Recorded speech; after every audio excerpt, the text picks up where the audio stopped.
सोनभद्र में आना है तो स्वाभाविक रूप से अपनी जिम्मेदारियों को भी निर्वहन करें। इस दृष्टि से आज इस जनपद के विकास से जुड़े हुए 414 करोड़ लागत की विभिन्न परियोजनाओं का लोकार्पण और शिलान्यास का कार्यक्रम भी संपन्न हुआ है।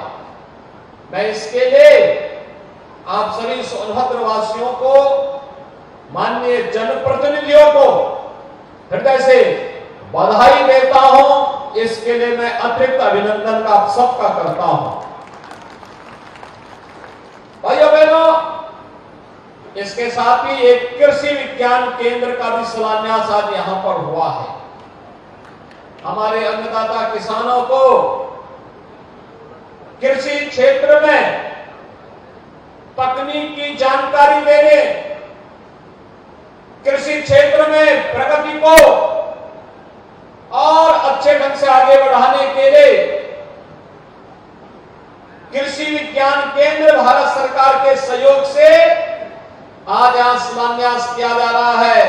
सोनभद्र जनपद में कृषि विज्ञान केंद्र के बनने का मतलब सोनभद्र जनपद के किसानों की आमदनी को कई गुना बढ़ाने के लिए वैज्ञानिक सोच के साथ कार्य करने की एक नई तकनीक हम उपलब्ध करवाने का कार्य। इसके लिए भी मैं आप सबको बधाई देता हूं।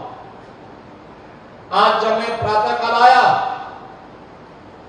तो मैं सबसे पहले जैसे ही यहां पर इस धरती को नमन करने के बाद मैंने सबसे पहले यहां पर निरीक्षण किया निर्माणाधीन मेडिकल कॉलेज का।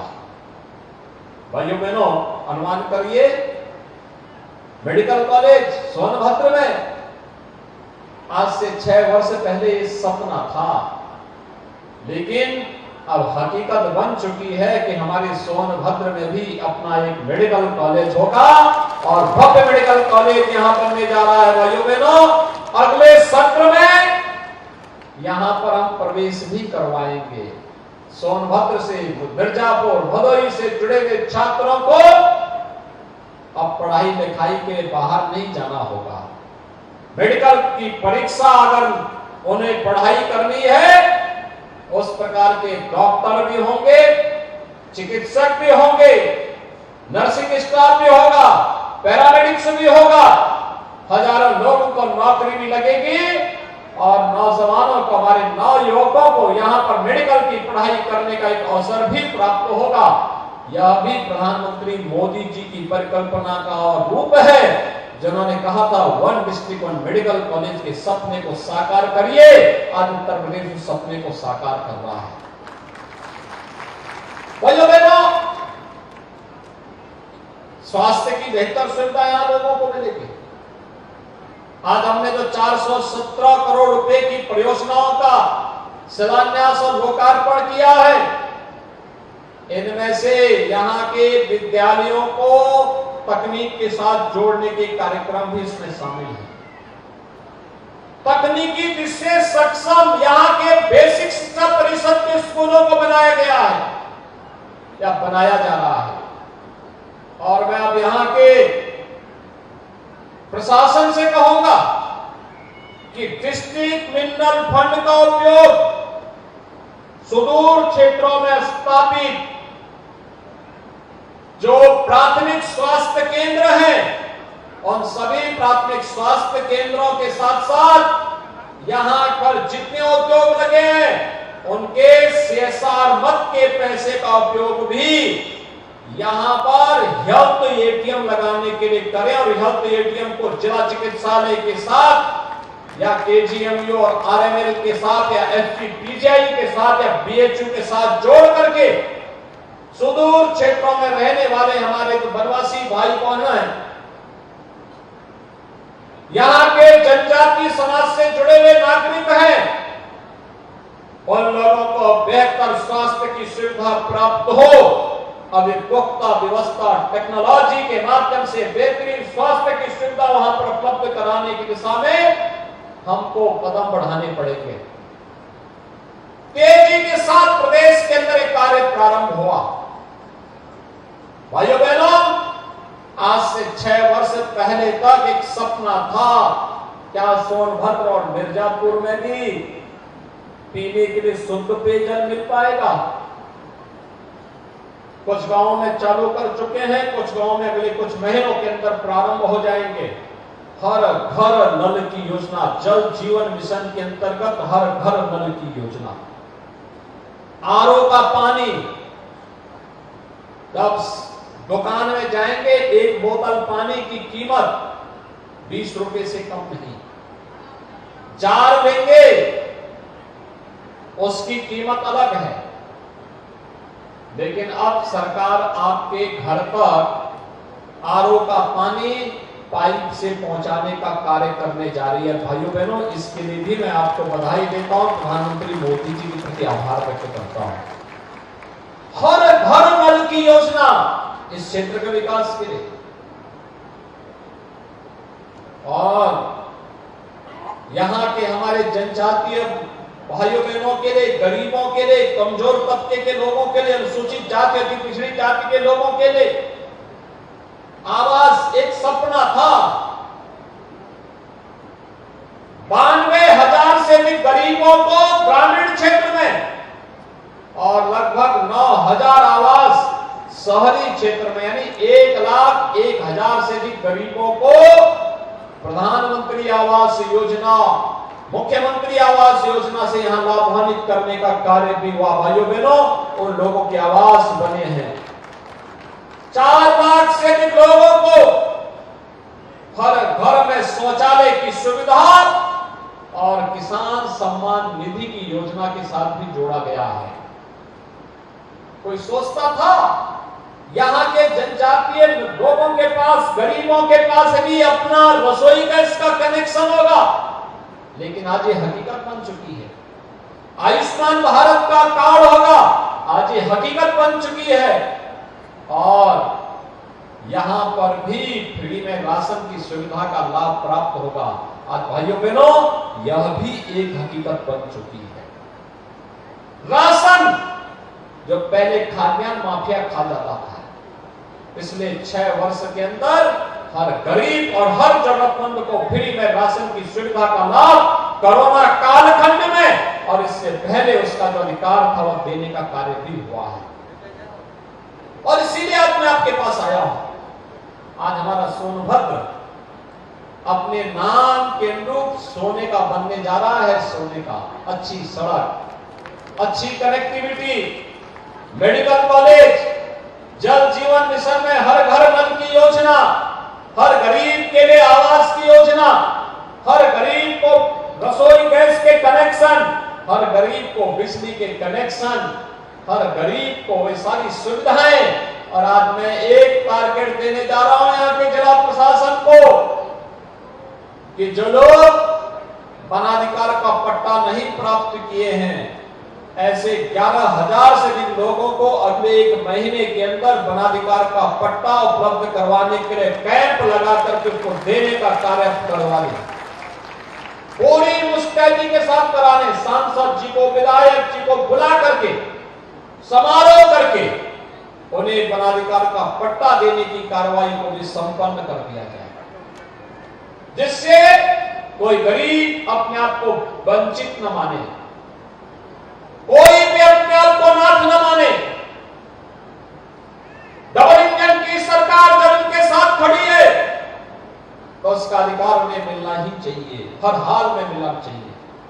और उसको देने के लिए आज मैं यहां पर उपस्थित हुआ हूं। भाइयों बहनों, आज देश बदल चुका है। 9 वर्ष में प्रधानमंत्री मोदी जी के नेतृत्व में भारत ने एक लंबी दूरी तय की है, एक लंबी दूरी तय की है।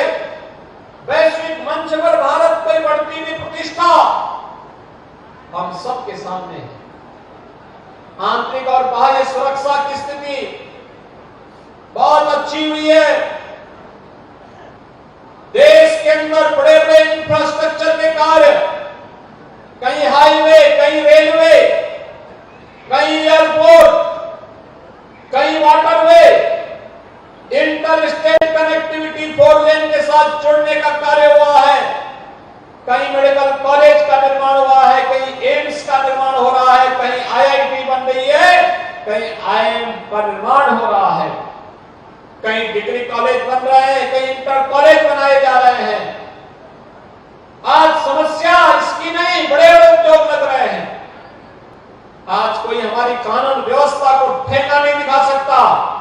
ठेका दिखाने वाले को पता है कि अगर किसी बेटी की इज्जत के साथ खिलवाड़ करेगा तो फिर हाल क्या होने जा रहे हैं। अब उसे मालूम है किसी व्यापारी को जबरन किसी ने जबरदस्ती करने का दुस्साहस किया तो उसका क्या हाल होगा। राह चलते हुए राहगीर के साथ मारपीट या उसके साथ उसके जीवन के साथ खिलवाड़ तो दुस्साहस करने वाले को पता है कि इसके परिणाम क्या होने जा रहे हैं। और इसलिए भाइयों बहनों, सुरक्षा के बेहतर वातावरण में निवेश हो रहा है। नौजवानों के लिए नौकरी और रोजगार की सुविधाएं लाई जा रही है। हर गरीब को शासन की योजनाओं के साथ जोड़ा जा रहा है। 50-55 वर्षों तक शासन करने वाले लोग जो सुविधा गरीब को नहीं दे पाए थे, आज वो सुविधा हर गरीब को उपलब्ध करवाई जा रही है। और भाइयों बहनों, कभी यहां के जनजातीय समुदाय के पूर्वजों ने प्रभु श्री राम के वनवास कालखंड में उनकी मदद के लिए पलक पावड़े बिछाए होंगे। और आज आप देख रहे होंगे कांग्रेस ने, सपा ने, बसपा ने भगवान राम को टेंट के नीचे रहने के लिए मजबूर किया था। आज मोदी जी के नेतृत्व में डबल इंजन की सरकार है तो 2024 में भगवान राम अपने स्वयं के मंदिर में विराजमान होने वाले हैं। अयोध्या में भगवान राम का भव्य मंदिर का निर्माण कार्य चल रहा है। और भव्य मंदिर निर्माण के साथ भगवान जब अपने मंदिर में विराजमान होंगे तो उनका आशीर्वाद उतनी तेजी के साथ हमें प्राप्त होगा। ये जो योजनाएं हैं, ये राम राज्य की पूर्व की आधारशिला है। राम राज्य की आधारशिला, कोई भेदभाव किसी के साथ नहीं, न जाति के नाम पर, न मत के नाम पर, न मजहब के नाम पर, न क्षेत्र और भाषा के नाम पर, किसी भी बात के नाम पर नहीं। परिवार और जाति के नाम पर राजनीति करने वाले लोगों ने समाज का दोहन किया, गरीब का शोषण किया, बहन बेटियों की इज्जत को दांव पे लगाया, खतरे में डाला, नौजवानों की रोजगार पर डकैती डालने का कार्य किया, अन्नदाता किसानों का शोषण किया। लेकिन आज कोई शोषण नहीं कर सकता, बहन बेटी की इज्जत के साथ कोई खिलवाड़ नहीं कर सकता, नौजवानों की नौकरी और रोजगार में कोई डकैती नहीं डाल सकता, गरीब के अधिकार को जबरन हड़पने का दुस्साहस नहीं कर सकता है। यही डबल इंजन की ताकत है। हमने फिरके में बांटने का कार्य नहीं किया, हमने जाति मत और मजहब के आधार पर नहीं बांटा है। हमारे लिए तो परिवारवाद नहीं, जातिवाद नहीं, हमारे लिए उत्तर प्रदेश की 25 करोड़ जनता ही परिवार है। और हमारे लिए तो ये जनता ही जनार्दन के रूप में है। लोकतंत्र में इसकी सेवा करके हम लोग लोकतंत्र को पुष्ट करने वाले लोग हैं, उसको मजबूती प्रदान करने वाले लोग हैं। और इसीलिए आज मैं सोनभद्र में विशेष रूप से आया हूं। भाइयों बहनों, विकास की सकारात्मक सोच के साथ हमारे जनप्रतिनिधि निरंतर काम कर रहे हैं। ये जितनी विकास की योजना के पत्थर आपके सामने दिखाई दे रहे हैं, इनके परिश्रम का परिणाम है, इनके पुरुषार्थ का परिणाम है। और इनका पुरुषार्थ प्रधानमंत्री जी के आशीर्वाद और आप सबके आशीर्वाद से यह संभव हो पा रहा है कि सब मिलकर के जब कार्य करेंगे तब ये विकास की योजनाएं इस रूप में हम सबके सामने आने जा रही हैं। और इसीलिए आज के इस अवसर पर मैं आप सबको इस बात के लिए बधाई देता हूं। और पिछले दिनों हमारी कैबिनेट ने एक निर्णय लिया कि यहाँ पे बहुत सारे लोग मुझे बोलते थे, यहाँ के हमारे विधायकगण बोलते थे, महुआ और चिरौंजी को बीनने के लिए वन विभाग के द्वारा तमाम प्रतिबंध लगाए जाते थे। हमने कहा नहीं, इसको फ्री करो, हर गरीब को, यहाँ के वनवासी लोगों को, यहाँ के जनजातीय समुदाय के लोगों को, अनुसूचित जाति के लोगों को इसको बीनने की परमिशन देनी चाहिए। और मैं प्रशासन से कहूंगा इस बार ये प्रयास करें, बरसात के समय जब मौसम ठीक हो उस समय एरियल सर्वे करा करके यहां पर हवाई जहाज से चिरौंजी के बीज यहां के जंगलों में छिटक करके फिर से यहां आने वाले समय में लोगों के लिए रोजगार का एक मंच मिले, इस प्रकार के कार्यक्रम को हम यहाँ पर चलाने का कार्य करेंगे। भाइयों बहनों, हमारा प्रयास होना चाहिए यहाँ के प्राचीन ऋषि मुनियों की इस धरती को पर्यटन विकास के साथ जोड़ने का कार्यक्रम करेंगे। हमने उत्तर प्रदेश में एक इको टूरिज्म बोर्ड का गठन की प्रक्रिया को तेजी से आगे बढ़ाया है। सोनभद्र उत्तर प्रदेश की ऊर्जा का केंद्र बिंदु है। ऊर्जा का उत्पादन यहां होता था, लेकिन बिजली यहां के लोगों को नहीं मिलती थी। हमने अनिवार्य किया हर गांव में बिजली पहुंचनी चाहिए। जहां जंगल की समस्या है वहां सोलर पैनल दीजिए, लेकिन बिजली मिलनी चाहिए। हर घर बिजली से जगमगाता हुआ दिखाई देना चाहिए। और मुझे प्रसन्नता है उस लक्ष्य को प्राप्त करने में सफलता प्राप्त हुई। लगातार उस पर प्रयास किए जा रहे हैं और मैं आपको आज आश्वस्त करने के लिए आया हूं। केंद्र और प्रदेश सरकार की कोई योजना ऐसी नहीं होगी जिसको हम यहां के लोगों तक न पहुंचा दें। हर व्यक्ति तक पहुंचाने का कार्य होगा। हर नौजवान के नौकरी और रोजगार की सुविधा को आगे बढ़ाने का कार्य होगा। स्नातक और प्रास्नातक में पढ़ने वाले हर छात्र को टैबलेट और स्मार्टफोन की सुविधा का लाभ उपलब्ध करवाने का कार्य राज्य सरकार कर रही है। सरकार उसे ईमानदारी के साथ तकनीकी रूप से सक्षम बनाने के लिए पूरी प्रतिबद्धता के साथ कार्य करेगी। लेकिन साथ साथ पर्यटन विकास के इन कार्यक्रमों को आगे बढ़ाना, जैसे ऊर्जा का एक केंद्र सोनभद्र बना है, ऐसे ही इको टूरिज्म का भी एक बड़ा केंद्र सोनभद्र बने, इसके लिए सरकार अपने स्तर पर प्रयास कर रही है। यहाँ के एयरपोर्ट के विकास को गति देने का कार्य हो रहा है। संवाद से बड़ी समस्या का समाधान हो सकता है। जो लोग व्यवधान डालने का प्रयास कर रहे हैं विकास में, मेरी उनसे अपील होगी कि वे व्यवधान न बने, बैरियर न बने, बल्कि विकास में सकारात्मक रोल अदा करें। और मैं यहाँ के नागरिकों से कहूंगा, अपने बच्चों को स्कूल जरूर भेजिए। स्कूल भेजिए, सरकार ने स्कॉलरशिप भी देती है, फ्री में वर्दी देती है, जूता मोजा भी देती है, बुक्स भी देती है, बैग भी देती है, सारी सुविधाएं उपलब्ध करवा रही है।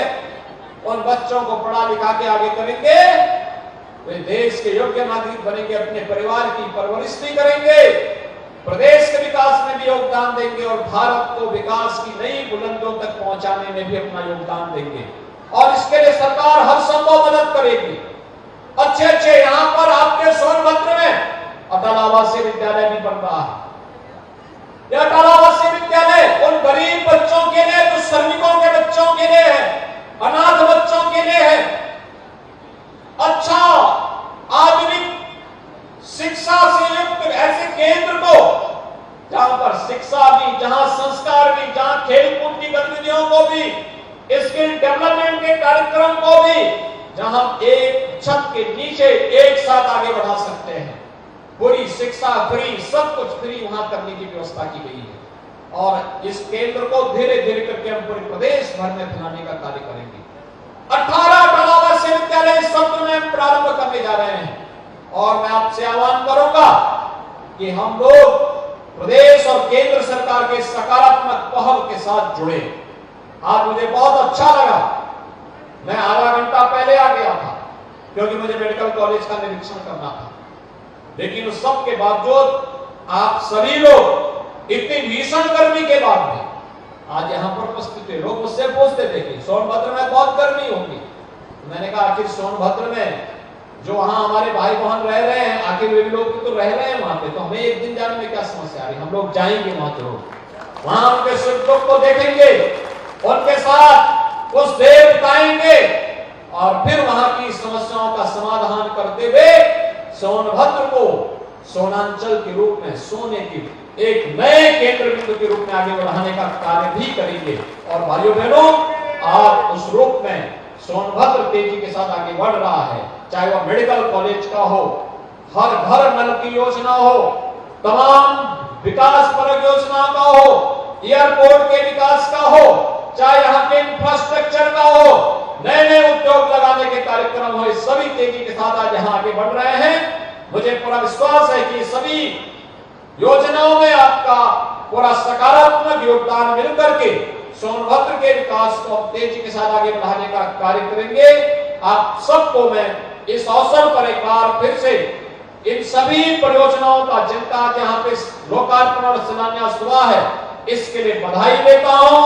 आप सबके प्रति अपनी शुभकामनाएं देता हूं और विश्वास व्यक्त करता हूं कि हमारे लोकप्रिय जनप्रतिनिधियों के नेतृत्व में आप इस जनपद को विकास की नई ऊंचाइयों तक पहुंचाने का कार्य करेंगे। आप सबके प्रति मेरी शुभकामनाएं। धन्यवाद। जय